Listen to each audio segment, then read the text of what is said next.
Welcome back, everybody, to the Good Shepard Sports YouTube channel. The USA men's basketball squad, a very tough day yesterday, losing to France 83-76. Now, why is that significant? Because the last time USA men's basketball has lost at the Olympic Games was 2004, 17 years ago. To put that into its proper context, the last three #1 overall draft picks right after those 2004 games are out of the league. That is how long ago that was. Now, we should not be surprised by this whatsoever because Benjamin Franklin had a fantastic quote. It was like 250 years ago. John Wooden actually used it about 40, 50 years ago, one of the great minds in the history of the game. If you fail to prepare, you are preparing to fail. And the reality is USA men's basketball did not prepare for these Olympic Games. First of all, there's a huge apathy towards USA men's basketball at the Olympics. Look at what happened in 1992 versus what has happened in 2021. There were 15 regular season MVP awards on that Olympic roster in 1992. You know how many MVPs we have on this Olympic roster in 2021? We got one. Of the 11 players that were in the NBA on that 1992 squad, all 11 were All-NBA first team at one point, eventual Hall of Famers. You know how many All-NBA first team players we have on this 2021 roster? 2.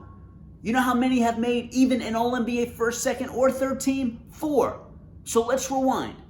100% of the NBA players on that 1992 Dream Team were all All-NBA first team.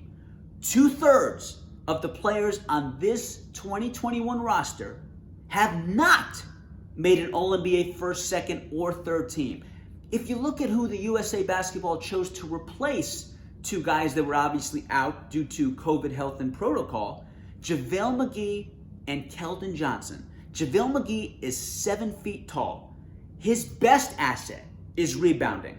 He did not finish in the top 75 in that category this season. Now look at Keldon Johnson. By the way, I guarantee you 95% of you watching this video could not pick Keldon Johnson out of a 3-person lineup. No disrespect, he's just not at a point in his career where he should be representing USA basketball. It's that simple. Keldon Johnson is a forward/guard for the San Antonio Spurs. His best feature, I would say, is scoring. He was not top 70 in the NBA in scoring this season. Now, you could have had 50 other guys that you could have had serious discussions, serious conversations in terms of representing the USA men's basketball, and the last two guys you chose are pedestrian, mediocre players at best. JaVale McGee has seen much better days, and Keldon Johnson has some talent, but he's not quite there, even being a good NBA player, let alone one of the 12 members to represent USA men's basketball. I will say this also, in terms of really not doing your due diligence. Greg Popovich is an NBA head coach. He's had success. There's no denying that. 5 NBA championships will certainly embody that, right? But there have been a lot of rumblings in terms of USA basketball for having to run the San Antonio Spurs system. But as we distance ourselves more and more from the Tim Duncan era, a 19-year reign, Popovich looks very, very average as an NBA head coach. Tim Duncan is the greatest power forward in the history of the game. 35 playoff series wins for the Spurs organization in his time there, okay? They never won less than 61% of their games when Tim Duncan, in his 19 years, was a member of the San Antonio Spurs as a player. Now, fast forward to post-Duncan, 5 years. Greg Popovich, in 5 years, has won just 2 playoff series.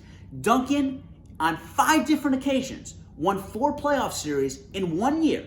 In the last 5 years, 5, Popovich has just managed to win 2. By the way, last 4 seasons have not won even 60% of their games.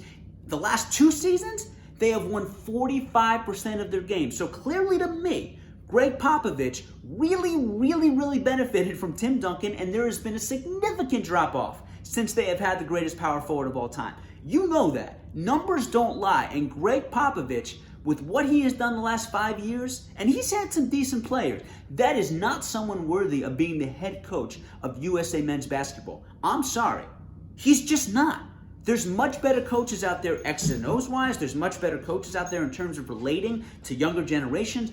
Popovich is from a much different time, and we are seeing that prevail in these Olympic Games. So, moral of the story, do not be surprised that USA men's basketball is struggling. Don't be shocked, because the caliber of players they have put out there, they are very, very inferior to what we are accustomed to seeing in USA men's basketball. And we have a coach out there that is 72 years old that looks every bit of 72. I'm not being harsh, I'm just being truthful. I wish USA men's basketball nothing but the best, but the reality is the USA men's basketball team looks like the worst team we have ever assembled. I'm hoping for a much better result, but I'm not preparing for it. Now, your comments below.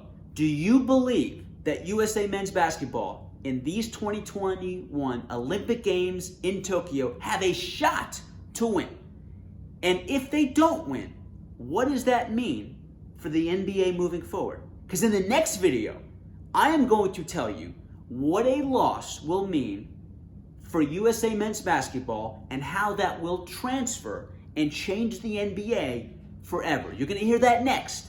Again, this is David Shepard from the Good Shepard YouTube channel. And if you like what you watched, make sure you subscribe and like it, because plenty of more videos are going to be coming your way. Everybody, thanks for taking the time to watch, and have a great day.